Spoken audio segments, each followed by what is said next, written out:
What's going on, guys? ¿Cómo están? BugaLuis here and welcome back to another video here on the channel. And obviously here we cover a lot of reviews, match reactions, as well as football discussion videos. So if you're new and you're interested, well, perhaps subscribe. For today's video, I thought we may do something very interesting, something fun and really exciting. So what we're gonna do today is try to rank Barcelona's squad, rank our team and how they are coming into this season in 2018-2019, and rank them against the top other European elite teams here in basically Europe, in the entire football, including the Premier League, including Serie A, including the Bundesliga, the French League. We're gonna be covering all of that and ranking Barcelona against those other teams. There are gonna be some very big surprises that you may not be expecting, so hopefully you enjoy this top 10 list. Now let's get into it. So in number 10, I'm gonna go with Inter. I think that Inter, they have built a very solid squad, to be honest with you. I think they're entering this top 10 list because just the players they have gotten for the price and the business they have done is pretty good. In the goalkeeper position, they got someone like Handanovic, the best goalkeeper in Serie A now that Buffon is gone. In the right, Vesalico, we know what he can do in the World Cup with Croatia, and now he's gonna replicate that in Serie A, previously also playing in Spain, so he's not gonna need any time adapting to it. They got De Vrij, Miranda, and especially Skriniar. Skriniar had 6% pass accuracy last season, I think, and that's just insane. For me, if I was Barcelona director, I would go for Skriniar to replace Gerard Piqué, to be honest with you. For the left, they got Dalbert, which he had last season some injury problems, but now he had a full preseason to come into this Inter side, and it seems as Spalletti really wants him to play. They haven't bought any new left backs, so hopefully he can return to the best at what he played previously in OGC Nice. In the midfield, they got Brozovic, which was essential for that Croatia win against England. They have also Mattia Vecino, which is insane. And then up top, Raja Nainggolan as a number 10. For the left, they can put in people like Politano, which is very prolific, also player ex-Sassuolo. But they brought especially Keita Balde on loan from Monaco. You know how much I love Keita Balde. For the left, you have someone like Ivan Perisic, which is just completely insane. I love that guy. He's really clinical, really powerful, and just had everything a winger has. Plus height and plus strength. What else would you want? And then up top they got Mauro Icardi. Mauro Icardi, just a top goal scorer, insane. This Inter side is going to surprise some few. Moving on at number 9, I'm gonna go with Tottenham Hotspur. I really feel this side has just continued to grow over the years. Mauricio Pochettino has really thought about continuing with the same process and project they had last season. It really shows by trying to develop a new stadium, by not buying any players, and just the players that they already have improved a lot under Mauricio Pochettino and over the years. Kieran Trippier has become a pretty good right back. Not a pretty good right back, actually he has become like an excellent right back. Then you have people like Ben Davies, Davison Sanchez, Vertonghen, Lloris, World Cup champion. Eriksen is just insane. Eriksen is probably on my top 3 favorite players in the world. I really like Eriksen. Then you had Harry Kane, which I also know and love. I love that Harry Kane. Dele Alli, his runs are almost perfect. Like there doesn't really have too many places where I can pinpoint an error or a very low point in the Spurs side. I just feel the need to bring on better players if Harry Kane gets injured or Eriksen. That's a very big thing where I think they can struggle, and that's why I'm going with number 9, because their first team is just really strong, but then the substitutes and the backup are not as good. This next team may surprise a few, and that's Bayern Munich. I really feel Bayern Munich has a very strong squad. I really do. There's no way I'm not gonna put the German champions in this list. But they just strengthen in other places where I feel they didn't need to. For instance, the midfield with Vidal, where we had before with Thiago, that they probably want to sell as well. They replaced them with Renato Sanchez. They try to keep him. Niko Kovac really likes him. Then Goretzka. But the two places where I feel they had to strengthen and they didn't are both Ribéry and Robben. Those are very aging quality wingers. Yes, they are. But the output of these players have really decreased in the past season. Ribéry looked very fresh in preseason, but how long can you expect him to keep this run of form? He has previously struggled with injury. The same with Robben. I think Kingsley Coman is a very good player to try and replace that. But what about another one. There isn't anybody else that can play in those positions.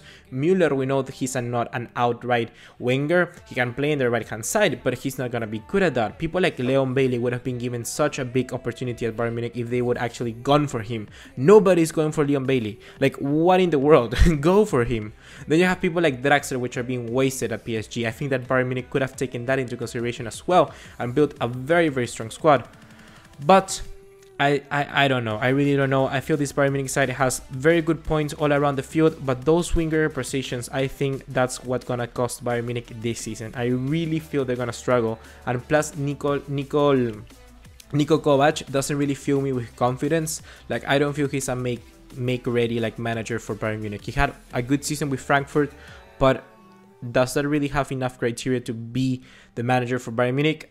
I don't know. I really don't know. Unless Bayern Munich are thinking about a long-term project rather than just a short-term result.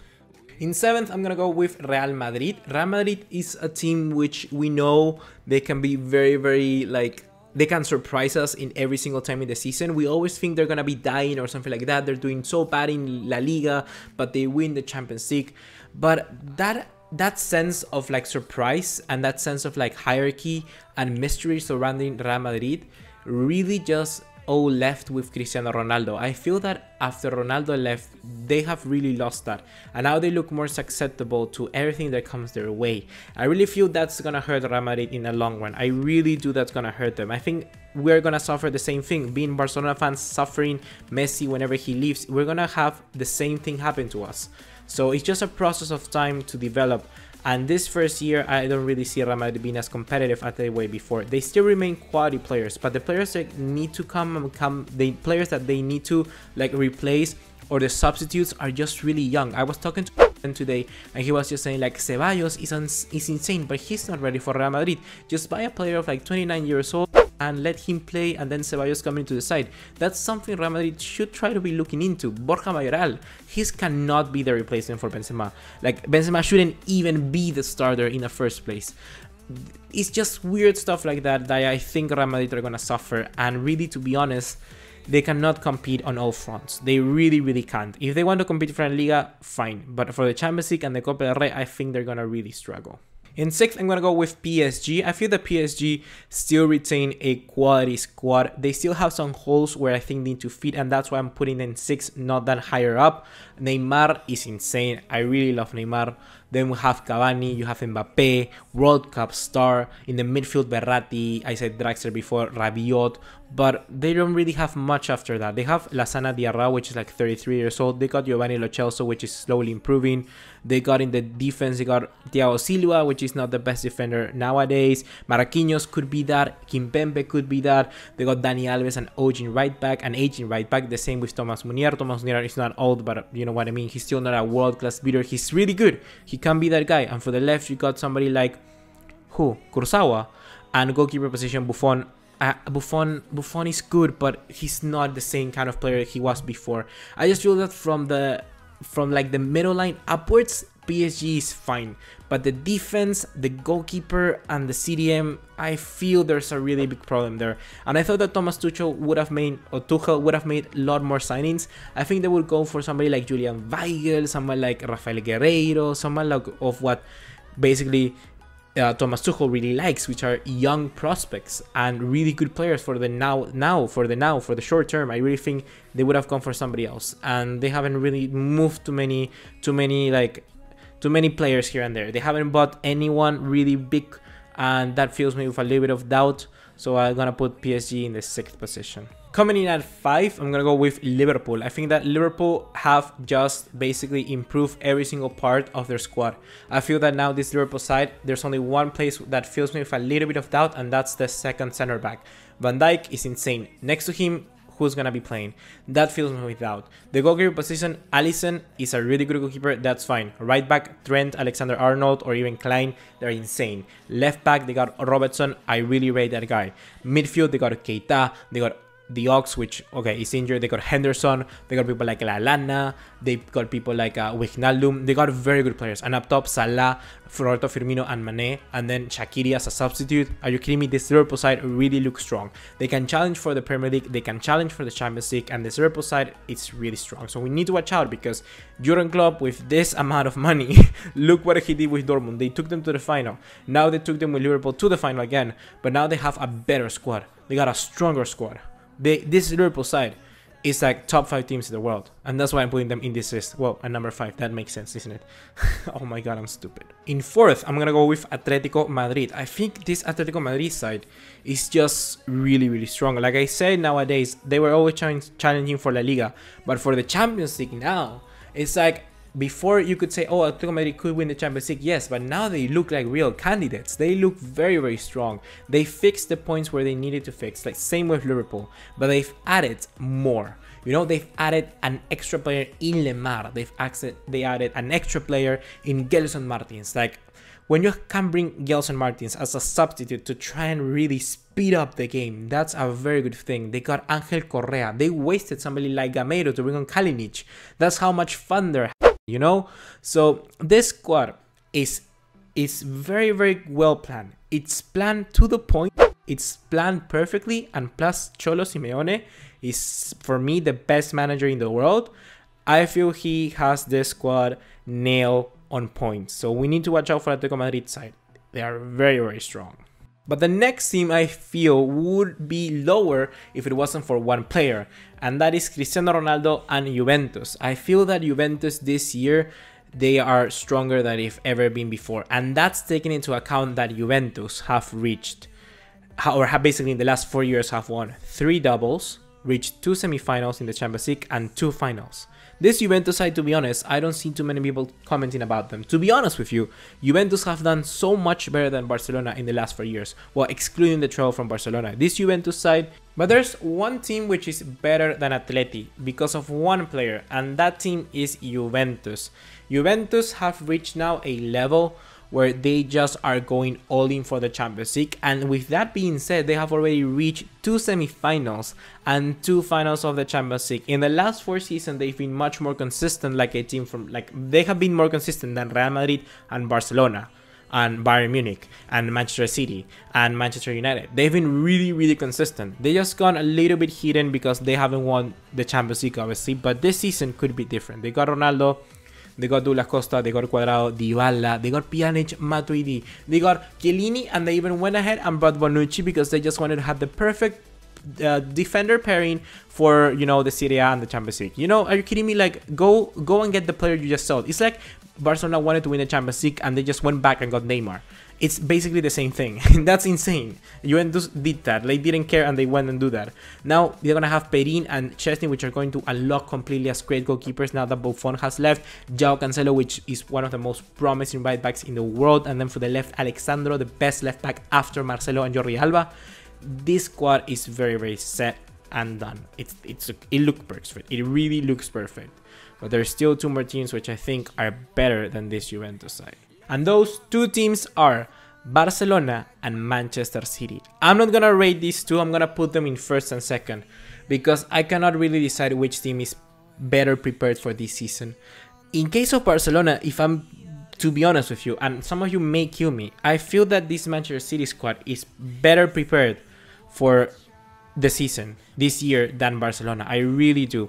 The case with Barcelona, and why I'm saying this, is that, well, first of all, let's talk about the good things. We've brought quality players to add for rotation. Quality players. I'm talking about Malcolm. I'm talking about Vidal. I'm talking about Lenglet. I'm talking about a player like Arthur, which is going to progress to become a world-class player. Perhaps not this season, but still, he's playing like he has played for Barcelona for like 50 years. We've brought in players which are going to help us definitely open up and have a better roster to win both La Liga, La Copa del Rey, and obviously the Champions League. But the thing that really pains me to say about this is that I just feel that we are creating too many problems for ourselves. I think that we need to get rid of many players. Like, we still need to get rid of so many players. Like, either Dennis or Rafinha, I'm sorry, but they have to leave.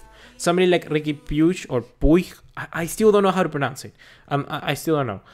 he's not gonna get any game time. The same with Aleñá, he's injured. So what are we planning to do? Are we battling between having a great squad or our values? And that's gonna create a lot of division in the side. I already see a lot of division, for instance, in the channel. I may talk about Rafinha one day, and the other guy may comment, but I hate Rafinha, we should be giving more chances to Aleñá, which is obviously, all of you have great points, but that's just gonna create a lot of division in our team for this season. Should be thinking right now of just creating the best squad with adding those players extra. If it was up to me, I would sell people like Dennis. I would sell people like, I would say, you see, I would sell Munir, and I would sell probably, I would sell Munir, and I would sell either Dennis or Rafinha. One of them, just because of the simple fact that we don't have space in our side. We don't have space, and that's gonna create a lot of problems.